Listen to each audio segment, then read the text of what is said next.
আসসালামু আলাইকুম, স্বাগত জানাচ্ছি আরটিভির মধ্যাহ্নের সংবাদে। আপনাদের সঙ্গে আছি আমি মাহবুবা জারিন ডায়না।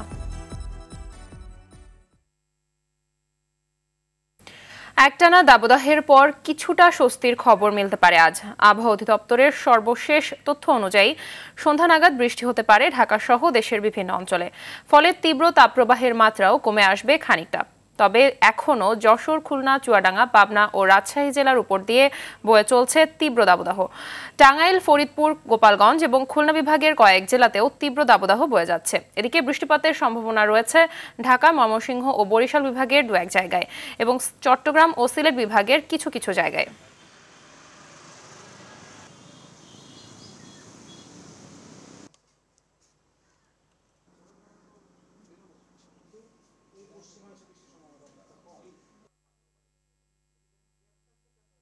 মে মাসের 11 তারিখ পর্যন্ত মোটামুটি আমরা বৃষ্টির আশা করছি। এর পরবর্তীতে আবার যখন বৃষ্টিপাত কয়েকদিন গ্যাপ যাবে তখন কিন্তু তাপমাত্রা কিছুটা হলো মে মাসে কিন্তু তাপদাহ থাকে, কোথাও কোথাও আসবে, কিন্তু এই এপ্রিলের মতো এত দিন দীর্ঘস্থায়ী না হওয়ার সম্ভাবনা বেশি।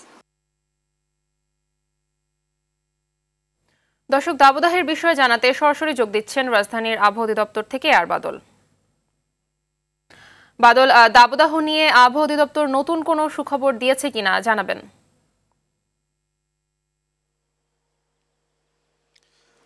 মাহবুবা, আমরা যেটি জেনেছি যে আজকে বৃষ্টির সম্ভাবনা রয়েছে, এটিও আবহাওয়া অফিস নির্দিষ্ট করে বলেছেন যে সন্ধ্যার দিকে বৃষ্টি হবে ঢাকা বিভাগের দু এক জায়গায়, এবং পশ্চিমাঞ্চলে যে বৃষ্টিপাতের সম্ভাবনা রয়েছে সেটির প্রবণতা খুবই কম, যেটি সর্বোচ্চ স্থায়িত্ব হবে আধা ঘন্টা থেকে 1 ঘন্টা পর্যন্ত এই বৃষ্টির স্থায়িত্ব হবে। তো যে তাপপ্রবাহ চলছে সেটির প্রবণতা অনেকটা কমবে। যে তাপপ্রবাহের অতি তীব্র তাপপ্রবাহ এবং তাপপ্রবাহের যে এলাকা সীমানা রয়েছে সেই সীমানা কিছুটা কমে আসবে, কিন্তু এটি থাকবে।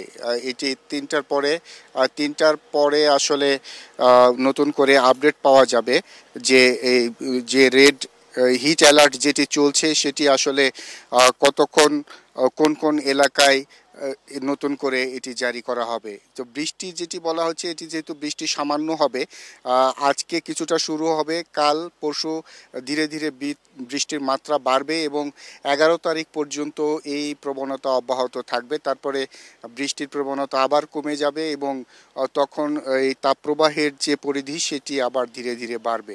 তো এই মে মাস জুড়েই আসলে স্বস্তির তেমন কোনো খবর নেই যে একেবারেই হচ্ছে ভারী বৃষ্টি হবে, তাপমাত্রা একেবারে স্বাভাবিক আসবে, জনজীবনে স্বস্তি মিলবে, সেরকম কোনো সুখবর নেই। এরই মধ্যেই আমরা জেনেছি যে দেশের উত্তর পূর্বাঞ্চল যেটি সিলেট জেলায় কিশোরগঞ্জ, নেত্রকোনা এইসব এলাকায় বন্যা পূর্বাভাসের সতর্কতা বার্তা দিয়েছে যে ওইসব এলাকায় নদ নদীর পানি কিছুটা বৃদ্ধি পেতে পারে প্রাক যে বৃষ্টিপাত হবে সেটির কারণে, এবং উজানের ঢলের কথাও কিছুটা বলা হচ্ছে, যে কারণে ওইসব এলাকার নদ নদীর পানি বৃদ্ধি পাবে এবং সেই সব এলাকার যে নদীর তীরবর্তী মানুষ রয়েছে তাদেরকে সতর্ক থাকতে বলা হয়েছে। তো এখন পর্যন্ত আবহাওয়ার যে পরিবেশ আমরা ঢাকায় দেখতে পাচ্ছি, ঢাকার যে প্রাণকেন্দ্র রয়েছে সেখানে বৃষ্টিপাতের সম্ভাবনা রয়েছে 3 তারিখের পর, 3 থেকে 4 তারিখের মধ্যে, এবং দু এক জায়গায় ঢাকা বিভাগের দু এক জায়গায় বৃষ্টি হবে, সেই পূর্বাভাস আমরা সেই তথ্য আমরা পেয়েছি। মাহবুবা। জি, ধন্যবাদ আপনাকে। দর্শক, আমাদের আরেক সহকর্মী আছেন খুলনায়, সরাসরি যুক্ত হচ্ছেন তিনি। মনির, অতি তীব্র তাপদাহের কারণে খুলনায় মৎস্য খাত এবং খেটে খাওয়া মানুষের আয় রোজগারে কোনো প্রভাব দেখতে পাচ্ছেন কিনা জানাবেন। আর এর সাথে জানতে চাইবো যে আবহাওয়া অফিস নতুন করে কোনো সুখবর দিয়েছে কিনা। হ্যাঁ মাহবুবা, যেমনটা বলছিলেন সারা দেশের নাই এই মুহূর্তে কিন্তু জ্বলছে খুলনা। খুলনায় গতকালকে ছিল স্মরণকালের সর্বোচ্চ তাপমাত্রা 42 ডিগ্রি সেলসিয়াস, যার ফলে খুলনার মৎস্য খাতেও কিন্তু ব্যাপক ধস নামার সম্ভাবনা দেখা দিয়েছে। যে সকল ঘেরে অল্প পানি, সে সকল ঘেরে থেকে পানি শুকিয়ে মাছ মারা যাচ্ছে বলে জানিয়েছেন। সেই সঙ্গে আমি কথা বলেছিলাম খুলনাতে আবহাওয়া অফিস রয়েছে, আবহাওয়াবিদ আনোয়ারুল আজাদের সাথে তিনি বলেছেন খুলনায় কিন্তু ৫, ৬, ৭ এর আগে কিন্তু খুলনায় বৃষ্টি হওয়ার সম্ভাবনা নেই, যার ফলে কিন্তু খুলনাবাসী কিন্তু এই মুহূর্তে তাপদাহে পড়ছে। খুলনার জীবনযাত্রা স্বাভাবিক কিন্তু এখন নেই। হ্যাঁ, আপনারা দেখতে পাচ্ছেন আমি এই মুহূর্তে দাঁড়িয়ে আছি নগরের শিববাড়ি মোড় এলাকায়। খুলনা ২ আসনের সংসদ সদস্য শেখ সালাউদ্দিন জুয়েলের পক্ষ থেকে পানি, স্যালাইন সহ বিভিন্ন সামগ্রী বিতরণ করা হচ্ছে। এখানে কিন্তু শুধু সালাউদ্দিন জুয়েল নয়, খুলনা মহানগর যুবলীগের সভাপতি, সাধারণ সম্পাদক এবং আওয়ামী লীগ নেতারা সকলে রয়েছেন। সকলে মিলে কিন্তু এই মুহূর্তে খুলনাবাসীর পাশে দাঁড়িয়েছেন।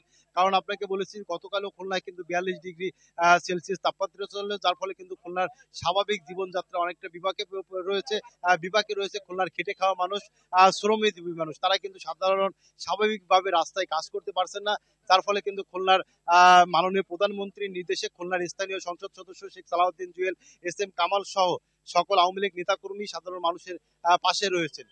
মাহবুবা, এই ছিল খুলনা থেকে তাপমাত্রার সর্বশেষ খবর। মাহবুবা। জি, ধন্যবাদ আপনাকে। Child and old age care আশ্রমের চেয়ারম্যান মিল্টন সমাদ্দারকে আজ আদালতে তোলা হতে পারে। মিল্টন সমাদ্দারের বিরুদ্ধে মিরপুর মডেল থানায় জালিয়াতির একটি মামলা দায়ের করা হয়েছে। মানব পাচার ও অবৈধভাবে আটক রাখার অভিযোগে আরও 2টি মামলা প্রক্রিয়াধীন আছে বলে জানা গেছে। গতকাল রাজধানীর মিরপুর এলাকায় অভিযান চালিয়ে মিল্টন সমাদ্দারকে আটক করে গোয়েন্দা পুলিশ। এর আগে তার বিভিন্ন অপকর্ম নিয়ে গণমাধ্যমে প্রতিবেদন প্রকাশ পায়। সামাজিক যোগাযোগ মাধ্যমে শুরু হয় সমালোচনার ঝড়। পাওয়া গেছে বলে জানায় সংস্থাটি। গ্রেপ্তারের খবর শোনার পরপরই মিরপুরের আশ্রম থেকে হবিগঞ্জে সড়ক দুর্ঘটনায় স্বামী স্ত্রী সহ 5 জন নিহত হয়েছে। গেল রাতে ঢাকা সিলেট মহাসড়কের মাধবপুরের হরিতলা এলাকায় এই দুর্ঘটনা ঘটে। নিহতরা সবাই প্রাইভেট কারের যাত্রী ছিলেন। শায়েস্তাগঞ্জ হাইওয়ে থানা পুলিশ জানায়, সিলেটে মাজার জিয়ারত শেষে প্রাইভেট কারে করে সাভারে ফিরছিলেন তারা। রাত 2টার দিকে মাধবপুরের হরিতলা এলাকায় একটি ট্রাকের সঙ্গে মুখোমুখি সংঘর্ষ হয়। এতে প্রাইভেট কারের চালক সহ 5 জন নিহত হন। এদিকে গেল রাতে পটুয়াখালীর কলাপাড়ায় পিকআপ ভ্যান ও মোটরসাইকেল সংঘর্ষে সাইদুর রহমান দুলাল নামের এক মালয়েশিয়া প্রবাসীর মৃত্যু হয়েছে। এ সময় তার স্ত্রী ও সন্তান গুরুতর আহত হন।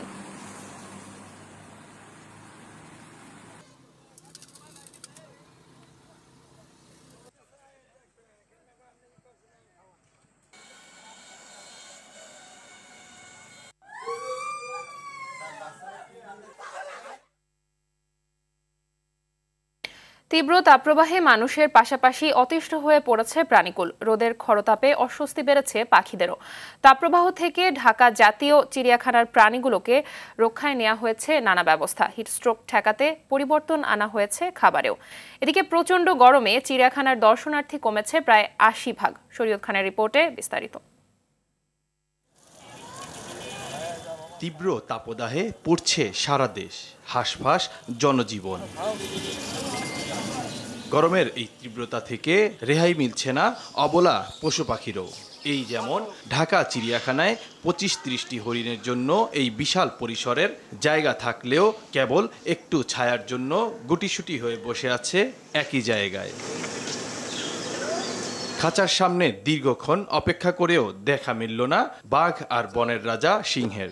গরমে অতিষ্ঠ হয়ে ঘরের মধ্যেই দিন পার হচ্ছে বাঘ সিংহের।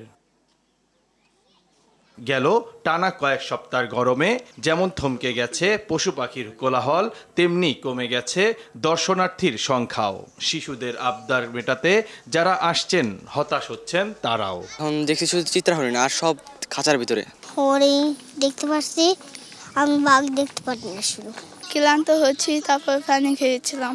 এই পরিস্থিতিতে পশুদের জন্য বারবার গোসলের ব্যবস্থার পাশাপাশি রাখা হয়েছে বিশেষ জলীয় খাবারের। পশু পাখিগুলোকে আমরা পানি স্প্রে করছি, কোনো কোনো জায়গাতে ছাদের উপর আমরা গাছের ডাল দিয়ে দিয়েছি, কোথাও চট ভিজিয়ে ফ্লোরে রেখেছি। পর্যাপ্ত ইলেকট্রোলাইট এবং ভিটামিন সি সরবরাহ করছি। যে খাবারের মধ্যে আপনার তরমুজ এই জাতীয় খাবার আমরা আমাদের পাখিগুলোকে সরবরাহ করছি। এদিকে কিছু খাঁচায় প্রাণীর সংখ্যা বেড়ে যাওয়া, জায়গা সংকুলান না হওয়ায় এগুলো বিক্রির উদ্যোগ নিয়েছে চিড়িয়াখানা কর্তৃপক্ষ। জলহস্তি কমানোর প্রস্তাব করেছি। দেশি ঘোড়া এবং অ্যারাবিয়ান হর্স এগুলোর সংখ্যা বৃদ্ধি পেয়েছে। কবুতর, এইভাবে আমাদের 10টি প্রজাতির পশু পাখি আমরা কমানোর জন্য প্রস্তাব করেছি। এগুলো বাংলাদেশ সরকার কর্তৃক অর্থাৎ মৎস্য প্রাণী সম্পদ মন্ত্রণালয় কর্তৃক অনুমোদনের পর তার মূল্য নির্ধারণ করা হবে এবং মূল্য নির্ধারণ করার পরেই এটি বিক্রির ব্যবস্থা করা যাবে। গরমের তীব্রতা কোনোভাবে ঠেকানো গেলেও ভাবনা কাটেনি কর্তৃপক্ষের। শঙ্কা আছে আবহাওয়ার বড় পরিবর্তনের কারণে পশু পাখির নানা রোগবালাইয়ে আক্রান্ত হবারও। চেষ্টা করছি এদের যে রোগ প্রতিরোধ ক্ষমতা সেগুলো বৃদ্ধির জন্য। শরীয়ত খান, RTV, ঢাকা। আন্তর্জাতিক সংবাদ। চীনের দক্ষিণাঞ্চলীয় গুয়াংডং প্রদেশে সড়ক ধসে নিহত হয়েছে 36 জন। এ সময় আহত হন কমপক্ষে 30 জন। বুধবার ভারী বৃষ্টির কারণে একটি এক্সপ্রেসওয়ের অংশ ধসে এই হতাহতের ঘটনা ঘটে। চীনের রাষ্ট্রীয় মিডিয়ার বরাতে এই খবর প্রকাশ করে বার্তা সংস্থা রয়টার্স। এতে বলা হয়, ভারী বৃষ্টিপাতের কারণে সড়কটিতে ধস নামে। সেই সঙ্গে 23টি যানবাহন উল্টে মাটির সঙ্গে নিচে পড়ে যায়। ধসে পড়া এই অংশটির দৈর্ঘ্য ছিল 17.9 মিটার।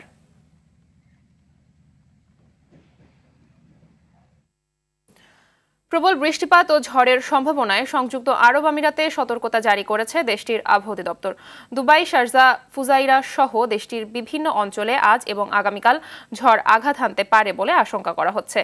এমন পরিস্থিতিতে দেশটিতে অবস্থানরত প্রবাসী বাংলাদেশিদের নিরাপদ স্থানে অবস্থান সহ সাবধানে চলাচলের পরামর্শ দিয়েছে দুবাইয়ের বাংলাদেশ কনস্যুলেট। বেশ কিছুদিন ধরেই ভারী বৃষ্টিপাতে অচলাবস্থায় সৌদি আরব, সংযুক্ত আরব আমিরাত সহ মধ্যপ্রাচ্যের একাধিক দেশ। এদিকে ভারী বৃষ্টির কারণে সৃষ্ট আকস্মিক বন্যায় ব্রাজিলের 10 জন নিহত হয়েছে। এখনো নিখোঁজ অন্তত 24 জন।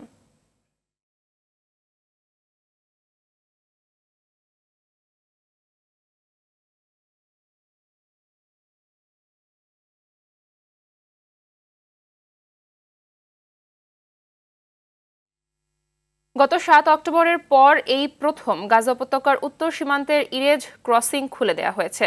ইতোমধ্যে এ পথ দিয়ে 31টি ট্রাক ভর্তি সহায়তা সামগ্রী পাঠিয়েছে জর্ডান। এদিকে গাজায় গণহত্যা চালানোর কারণে ইসরায়েলের সঙ্গে কূটনৈতিক সম্পর্ক ছিন্ন করার ঘোষণা দিয়েছে কলম্বিয়ার প্রেসিডেন্ট গুস্তাভো পেত্রো। স্থানীয় সময় বুধবার আন্তর্জাতিক শ্রমিক দিবস উপলক্ষে বক্তৃতায় এ ঘোষণা দেন তিনি। সংবাদ মাধ্যম আল জাজিরার প্রতিবেদনে এসব তথ্য জানা যায়। অন্যদিকে হামাসের সঙ্গে বন্দি চুক্তির অংশ হিসেবে গাজায় যুদ্ধ বন্ধ করবে না বলে জানিয়েছে নেতানিয়াহু। মার্কিন পররাষ্ট্রমন্ত্রী অ্যান্টনি ব্লিংকেনের সাথে গেল বুধবার এক বৈঠকে একথা জানান তিনি। খেলার খবর, ক্রিকেট।